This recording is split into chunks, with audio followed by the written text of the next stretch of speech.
Finally, Mr. Speaker, the rule provides for consideration of HRS 1383, commemorating the one-year anniversary of the enactment of the Working Families Tax Cuts. Nearly 1 year ago today, House and Senate Republicans delivered on President Trump's promise to cut taxes, deliver affordability, and strengthen our economy for everyday hardworking Americans. The Working Families Tax Cuts is the largest tax reform passed by Congress in decades, making permanent the tax cuts passed under the first Trump administration and ensuring a tax cut for over 140 million Americans. We saw over $324 billion in tax refunds for both individuals and families in 2025, and approximately 96% of the filers receiving a refund earn less than $200,000 in annual income. Further crucial provisions in this legislation provided numerous deductions for overtime pay, service industry workers who rely on tips, as well as deductions for car loan interest and expansion of the enhanced child credit. American families and workers overwhelmingly benefited from the Working Families Tax Cuts, and President Trump and Congressional Republicans delivered for the American people by making these tax cuts permanent. Mr. Speaker, I look forward to consideration of these measures and urge passage of this rule. I reserve the balance of my time.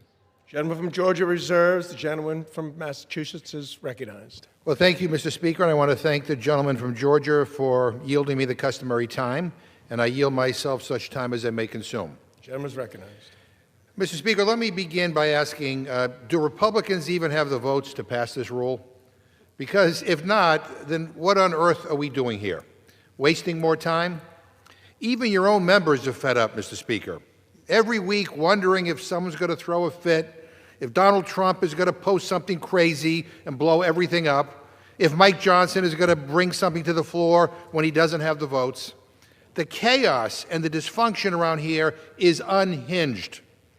We wasted hours and hours at the Rules Committee last week debating and voting on a rule that never came to the floor. And for what? Because Congress passed a bipartisan housing affordability bill, and the president had a temper tantrum, refused to sign it, and derailed everything? I mean, really? And why? Because he's still busy trying to fraudulently claim that the 2020 election was stolen, and now he wants to use that as an excuse to try to rig the midterms.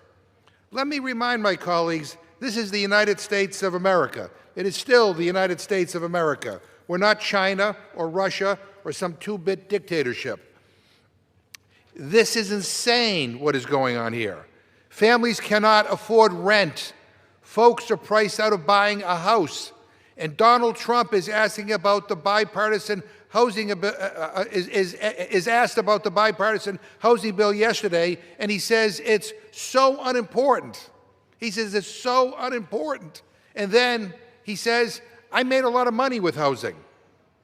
The American people are not asking whether Donald Trump made a lot of money in housing. They are asking why they cannot afford it.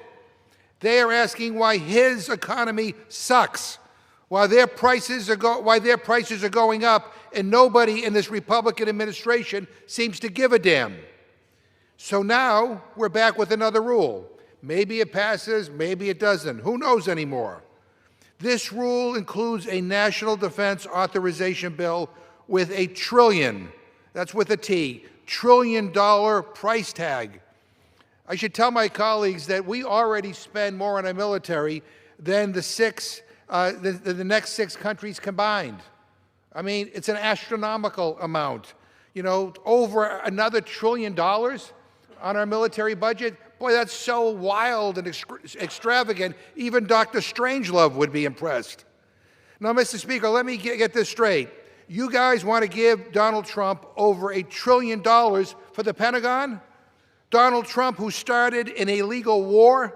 Donald Trump, who got 13 American service members killed because he started a war to distract from the Epstein files? That's who you want to give $1 trillion to? I mean, get real. The State and Foreign Operations Bill is a mess, too. It guts all the programs that actually prevent crises before they explode. So when the next war, famine, pandemic, or global breakdown knocks on our door, just remember it was Republicans who set the stage, just like they did when they cut funding for screwworm protection. There's a Social Security disability bill that hands more authority to an administration already targeting programs that working people rely on. And then we get to this Republican self-esteem exercise. Yet another non-binding resolution praising Republicans for the big, ugly bill. Mr. Speaker, I have a secret for you. I checked with my staff. Not a single person has called my office saying, Congressman, I think Republicans should spend time congratulating themselves on a bill they passed last year that took away my health care and is directly responsible for raising my bills. I haven't gotten a single call about that. What exactly is it that my Republican friends are congratulating themselves for anyways? I mean, you passed the big ugly bill a year ago. Since then, gas prices have gone up. Grocery prices have gone up. There's a new war in the Middle East. Health care is more expensive, and fewer people have it. Child hunger has gone up. The tariffs are crushing farmers and driving up costs. That's what you guys are doing a victory lap over? Really? I mean, really? And never have we seen so much inequality between the rich and the poor in this country. Regular people are getting screwed while the top 0.001% saw their incomes go up by, get this, $20 million last year. You guys could not be more out of touch if you tried, Mr. Speaker. There might be hours of floor debate on these crummy bills this week, but right now we're here to talk about the Republicans' agenda, their plan for the week. And the truth is that their bills are just more of the same old status quo nonsense that people back home are sick and tired of. The Republican agenda is a nightmare for this country. The American people are in an economic crisis right now. They are getting screwed by the policies of this administration. Their wallets and their pocketbooks are getting cleaned out by this president and this majority's billionaire first agenda. and then they turn on C-SPAN today, and God help them if they do. But what do they see Republicans bringing to the floor? Not a bill to help deal with rising inflation and economic uncertainty. No. Their focus this week is a resolution to congratulate themselves on a bill that they already passed last year.